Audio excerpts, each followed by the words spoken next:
बहुत ही दर्दनाक। बच्चा यहाँ पे बात कर रहा है वेस्ट बंगाल वाली जो घटना हुई है, बहुत दर्दनाक है बेटा। सोचो कहीं ना कहीं हम लोग के पढ़ाए हुए ही बच्चे हैं ये जो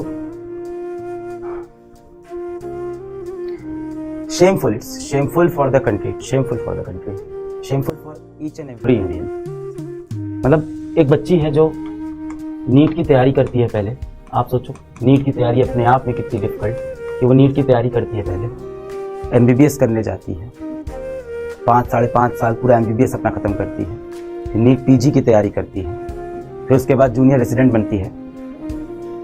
जूनियर रेजिडेंटशिप का उसका दूसरा वर्ष चल रहा है। 36 घंटे की ड्यूटी करते हैं ये बेचारे बच्चे।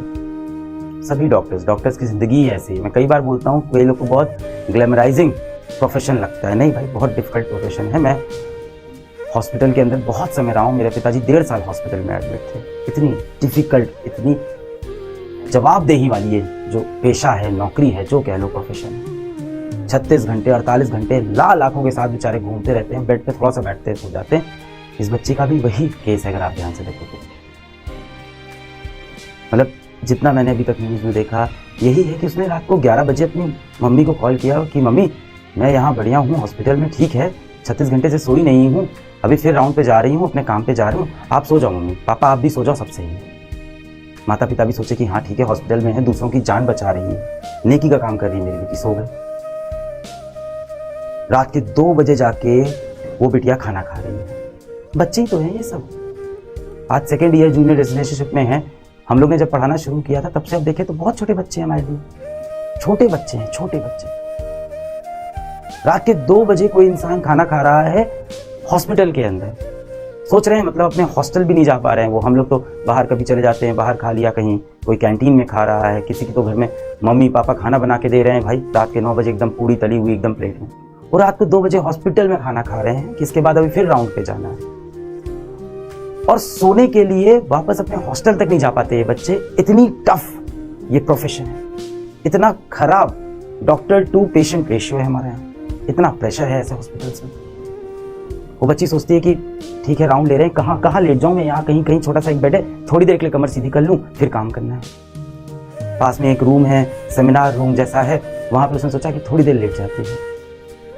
और उसको बहुत सिक्योर है कि मैं हॉस्पिटल में हूँ, मैं लोगों की जान बचाने के लिए यहाँ हूँ, मैं तो इस काम से यहाँ तो मैं पूरी तरह से सुरक्षित हूँ, सेफ हूँ। बच्ची रात को 2 बजे सो गई, हम सब सो गए, हम सब गहरी नींद में हैं, और रात को 3 बजे उसके साथ जो दर्दनाक, जो खौफनाक हादसा हो रहा है, और हम सब सो रहे हैं, पूरा देश सो रहा है, हर कोई सो रहा है। एक तरफ हम बात करते हैं बेटियों को पढ़ाओ, बेटियों को आगे बढ़ाओ, विमेन एम्पावरमेंट, लड़कियों को नौकरी में होना चाहिए, लड़कियों को डॉक्टर बनना है, इंजीनियर बनना है, बिजनेस टाइकून बनना है। और एक तरफ एक बच्ची इतने स्ट्रगल के बाद, 7-8 साल का ये पूरा स्ट्रगल हो जाता है, 11 क्लास से जोड़ो तो ये 10 साल का पूरा स्ट्रगल, इसके बाद वो एक जॉब पे जाती है जहाँ 36 घंटे की नौकरी है, जहाँ आप खाना खाने के लिए घर नहीं जा सकते, जहाँ आपको सोना है तो वहीं आसपास कहीं बिस्तर है, कहीं एक चेयर लगी है, उस पर बैठ के ऐसे सो रहा है बेचारा। उस हालत में उस बच्चे के साथ ऐसा कुछ होता है। देखिए इतना बड़ा देश है, ऐसी घटनाएं होती हैं, पूरी तरह से कभी नहीं रुकेगी। प्रैक्टिकल बात यह है क्योंकि इंसान जो है उसके अंदर एक शैतानी दिमाग है, कुछ इंसान दरिंदा होता है, मानता हूं मैं, ये प्रैक्टिकल वर्ल्ड है, इसको रुकने में शायद बहुत सदियां लग जाएं और शायद कभी भी ये पूरी तरह से खत्म ना हो। पर इसको कम करने का तरीका है कि जब भी ऐसी घटना हो उस पर तुरंत एक कठोर एक्शन तो लें, हम एक क्लियर मैसेज तो दें कि इस देश में ऐसे रेपिस्ट की कोई जगह है ही नहीं, एक ही सजा है, फांसी, इंस्टेंट, समय नहीं। कहां है भाई, पकड़ा मुजरिमों को, पकड़ा और लगा दिया फांसी। आप कहोगे से जल्दी पता कहां चलता है भाई साहब, जब कोई ऐसा मुद्दा आता है ना, जब सरकार के खुद के काम होते हैं, मिनिस्टर्स खुद काम होते हैं, तुरंत फैसले आते हैं, तब तुरंत बिल पास हो जाता है संसद में, तुरंत एक्शन हो जाता है। आप कहोगे सर एक लड़की के साथ ऐसा हुआ है, ठीक है, बाकी तो सब लोग सेफ हैं। बेटा यही तो एग्जाम्पल सेट करता है। आज इस तरह के माइंडसेट वाले जितने क्रिमिनल होंगे, गंदी दिमाग वाले जो नाली के कीड़े जैसे लोग होते हैं, मतलब पार्डन माय लैंग्वेज पर यही इनके लिए भाषा है, और गंदी गालियां हो तो हो, आज उनको तो लग रहा होगा यार कुछ होता भी नहीं है, सब सेटल हो जाता है। जो उनकी फोटोज आई हैं, जो मीडिया में रिपोर्ट आए हैं, आंख में उनका चश्मा धंसा हुआ है, सर को दीवार से घिसा गया है, पैर ऐसे, 90 डिग्री पे पैर खुले हुए हैं इंसान के। क्या जानवर वाला सलूक हुआ है। और इसके बाद, ये सब होने के बाद, सुबह सुबह उनके माता पिता को हॉस्पिटल से कॉल जाता है कि आपकी बेटी की तबीयत बहुत खराब है, आप हॉस्पिटल आ जाइए। क्योंकि अभी हॉस्पिटल का जो प्रशासन है उसको भी नहीं समझ में आ रहा है कि ये बात हम कैसे बताएं, कितनी बदनामी हो जाएगी, ना जाने कौन लोग इसमें इन्वॉल्व होंगे, उनका नाम आ जाएगा, पता नहीं अंदर क्या है, कितना घोटाला है, कितनी गड़बड़ी है इसके अंदर, किसी को नहीं पता। माता पिता सुबह 7 बजे उठ रहे हैं, रात को 11 बजे बेटिया ने फोन करके कहा था कि पापा सो जाओ, मैं हॉस्पिटल में हूँ, जान बचा रही हूँ, लोगों की नेकी का काम कर रही हूँ। सुबह 7 बजे पिताजी माताजी उठते हैं, आपकी बेटी की तबीयत बहुत खराब है, जल्दी से हॉस्पिटल आ जाइए। इसके बाद वो जब दूसरी बार कॉल करते हैं तो उनको पता है क्या बोला गया, कि आपकी बेटी ने आत्महत्या कर ली, सुसाइड कर ली है। ये दिखा रहे हैं कि लड़की का कहीं ना कहीं मानसिक संतुलन सही नहीं, डिप्रेशन में थी। आज तो पोस्टमार्टम रिपोर्ट आ गई है, पूरा साफ है कि इसके अंदर रेप हो रखा है बच्ची का। पर पहले क्या एकदम मामले को दबा दो, क्या है, कुछ नहीं है, कुछ नहीं, सुसाइड हुआ है, डिप्रेशन में थी। हाँ ठीक है, वर्कलोड ज्यादा है, डिप्रेशन में थी, सुसाइड कर। माता पिता जब हॉस्पिटल पहुंचते हैं तो उन्हें हॉस्पिटल के अंदर जाने ही नहीं दिया जाता।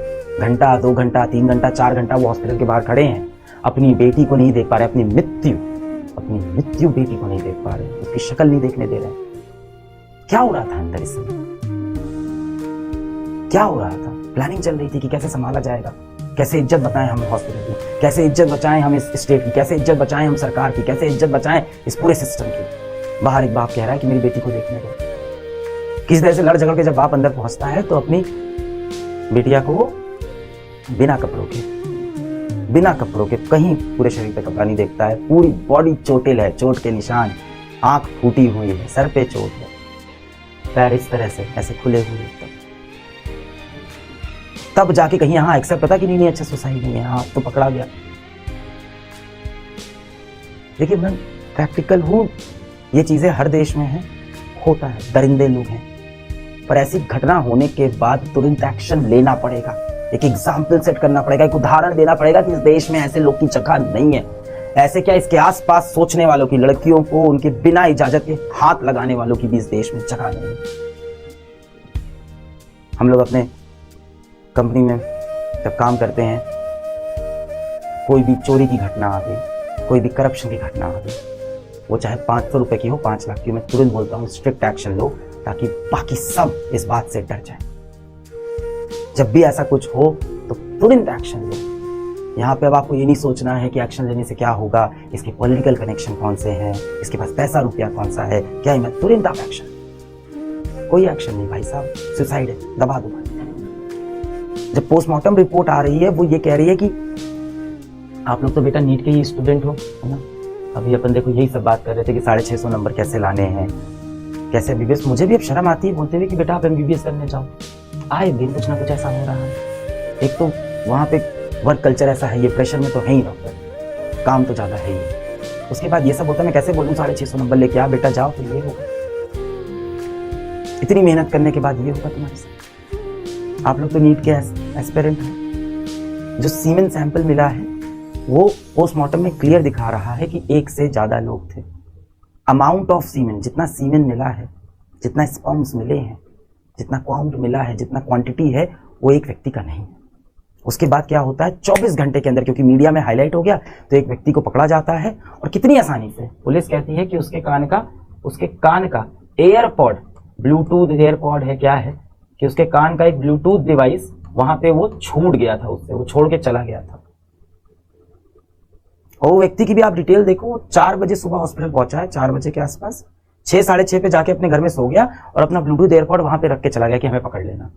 और पुलिस ने पकड़ा भी कैसे, कि ब्लूटूथ एयरपॉड उठाया और हॉस्पिटल के स्टाफ में सबके ब्लूटूथ ऑन कराए, देखते हैं किसके फोन से मैच करेगा। व्यक्ति तभी पकड़ा जाता है, अपना गुनाह भी कबूल कर लेता है, कहता है हाँ मैं ही था। पोस्टमार्टम रिपोर्ट अब ये साफ दिखा रही है कि 1 से ज्यादा व्यक्ति से, और ये कह रहा है मैं ही था, यानी यहां भी झूठ है। क्यों ये झूठ बोल रहा है, किसने इसको प्रलोभन दिया, पैसे का दिया, धमकी दिया, क्या दिया? ये तो कह रहा है मैं ही था, अकेले था, मैंने किया, मुझे सजा भी दे दो। अब ये मुद्दा सीबीआई पे चला गया है, पर अब सीबीआई पे जाते आते इतने सबूत मिटा दिए गए हैं। जब 3 घंटे तक पिताजी अंदर नहीं आ रहे हैं, पहले बोल रहे हैं आपकी बेटी की तबीयत खराब है, फिर बोल रहे हैं आपकी बेटी ने सुसाइड किया है।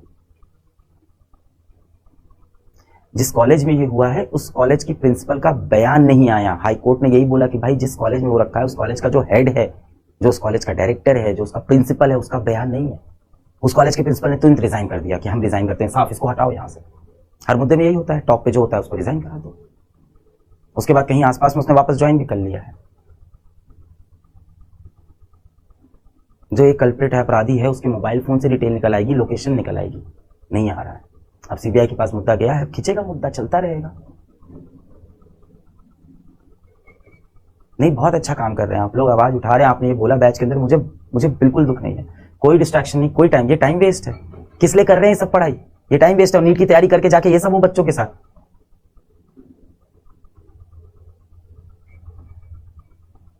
कोई कॉर्नर केस नहीं है, कोई अकेला केस नहीं है जो हुआ है देश में। इससे देश में हर रोज बहुत से केस होते हैं और ये सारे केस रुक सकते हैं। मैं बता रहा हूं, रुक सकते हैं। इंटेंट चाहिए, कड़ी सजा चाहिए, इंस्टेंट एक्शन चाहिए। क्या डर फैलता है लोगों के अंदर कि भाई इस देश में माफी नहीं मिलेगी, सोचना भी मत छूने की, डर लगता है लोगों को फिर सजा से। पर नहीं, इसको चल रहा है इसके पीछे, सबके पीछे पॉलिटिक्स चल रही है। इसकी गलती, उसकी गलती, इस सरकार की गलती, उस स्टेट। अरे हर स्टेट में होता है ये।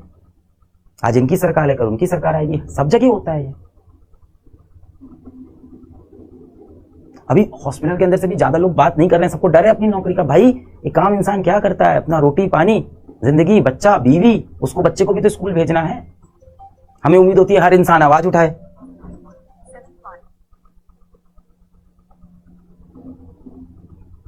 हॉस्पिटल के लोग बयान देने में इसीलिए डर रहे हैं। भाई काम इंसान यही जिंदगी चाहता है, सुबह उठता है, अपना ऑफिस जाता है, अपनी बीवी को बाय बोलता है, अपने बच्चों को बोलता है कि बेटा अच्छे से स्कूल जाना, बेटा अच्छे से जाके हॉस्पिटल में काम करना, और लौट के आता है तो ये देखता है। बहुत ही दर्दनाक है। इसका सोल्यूशन यही है, एक्शन। अब देखो इंसाफ तो क्या मिलेगा? वो बच्ची की जो हालत है तो खत्म हो गया ना, तो उस माँ बाप को इंसाफ नहीं मिलेगा। अब जो मिनिमम हो सकता है वो यही हो सकता है कि तुरंत कड़ी सजा हो, पकड़े जाएं लोग। अगर ये गैंग रेप है तो बाकी लोग पकड़े जाएं।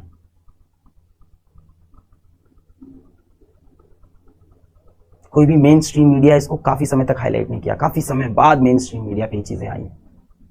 डॉक्टर्स प्रोटेस्ट कर रहे हैं, इससे भी एक अलग नुकसान है।